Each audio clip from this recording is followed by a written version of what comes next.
Howdy, folks. Welcome to this edition of Sticks and Stones. Things are working about as normal. FUBAR, for those of you that have military experience, you know what I mean. Nothing's working right today. The live stream came on just like it should, so hey, you know, there's that. My wireless microphones were both dead. They don't have anything on them to tell you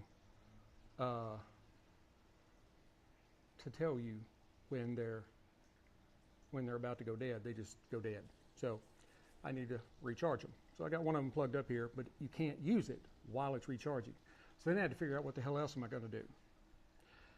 So I had to go scramble around, see what I could find. And I'm just using my normal headphone wired for taking calls. So I hope that you can hear me. I'll turn up the volume over here and see if I can hear myself. I think.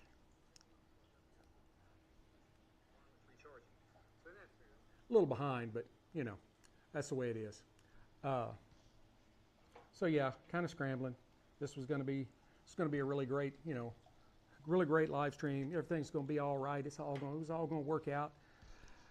Yeah, well, you know, not so much. So I am, as usual, trying to get everything done while I'm talking to you, wasting time so that I can get everything done. So I think I'm ready. What do I have for you today? I do have a great pairing today. I am pairing a Calumet Farm 8-year-old Kentucky Straight Bourbon whiskey, a batch size of less than 50 barrels. This batch is CA8L09. And I am pairing that with a Nica Libre Sungrown. A little more about that in a minute. But I think this pairing is going to be very approachable. I think it'll satisfy basically all palates, from newbies to the seasoned enthusiasts. I think it'll give us some bold flavors, but some balance as well. And I think they are going to go really well together and really cohese together. So we're gonna see how it goes, and they both do it really without breaking the bank. So now the cigar, the Nica Libre Sungrown, is crafted by AJ Fernandez in Nicaragua. It is a budget-friendly stick that is often likened to like a Padron Anniversary Maduro. It's kind of got a pretty, full-bodied profile, but it's like $5 to $7 a stick as opposed to like 20, which is a steal. I mean, you get that kind of price for a stick that can keep up with the Padron. That's pretty good. This is a Robusto. It is 5.5 by 50 on the ring gauge. The filler is Nicaraguan long filler with a Nicaraguan Habano wrapper, binder, and a Nicaraguan sun-grown wrapper. Filler, binder, wrapper. All right, I think I kind of got stumbled up on my words there. I think I got them all right, though. Now, visually, it is a beautiful stick. It's kind of got a little bit of a reddish-brown hue to it. Not a lot, but a little. It's got a soft box press, which means it does have square sides, but it has rounded corners. I like that. There are a few sticks that come like really tight box pressed. It's one of my favorite cigars that comes that way, and that is the Java. The Java by Drew Estate is very straight corners, creased, box pressed. It's box pressed. It is a really great cigar, but I prefer the rounded corners. I guess it's just for the feel. It has tight and visible seams. Really minimal veining. As a matter of fact, on the top of the cigar, There's almost no veins at all. The ones that are there are just very not very visible. I'm stumbling around like crazy today. And then on the bottom side, there are a couple of fairly pronounced veins, but that's it. On the nose, it's got a nice earthy kind of, sorry, I'm gonna turn the ball game on, kind of musty barnyard kind of aroma to it. I turn that down too because I don't want any copyright infringements or the NBA coming after me. And you also get some chocolate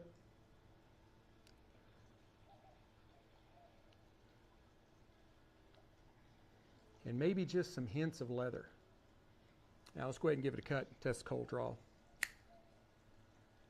Actually, I guess I could say that, oh, and it does have a very large double cap.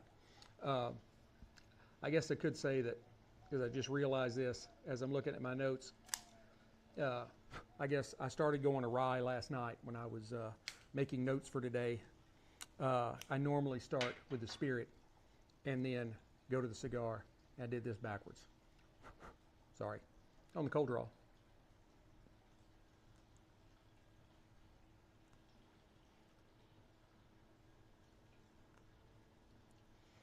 Predominantly a really soft, leathery kind of sensation on the cold draw, but there is some hints of like mocha or coffee.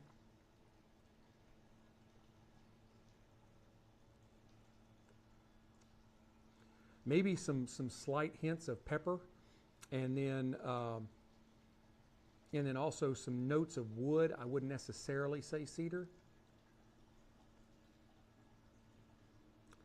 Actually, probably more of like an oak, but it does have a little bit of woodiness to it. So let's go ahead and light it up.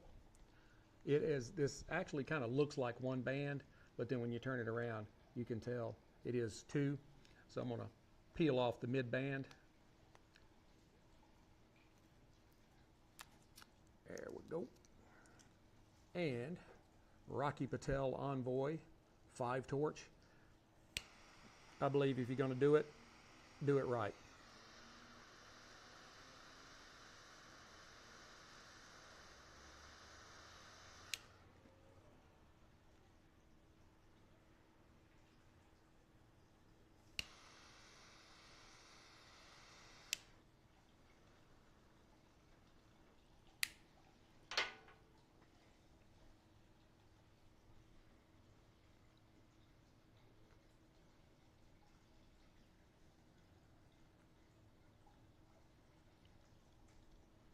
Right away, you get a very, very big blast of pepper. Then you get these kind of sweeter notes of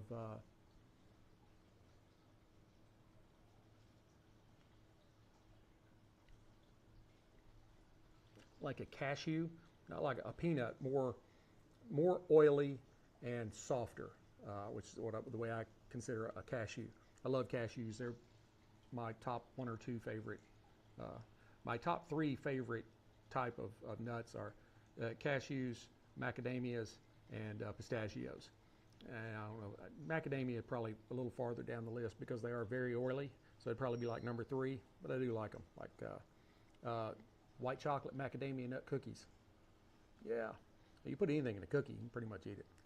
Well, you kind of say that fruit cake is sort of like a cookie, and I hate fruit cake. Ugh. Anyway.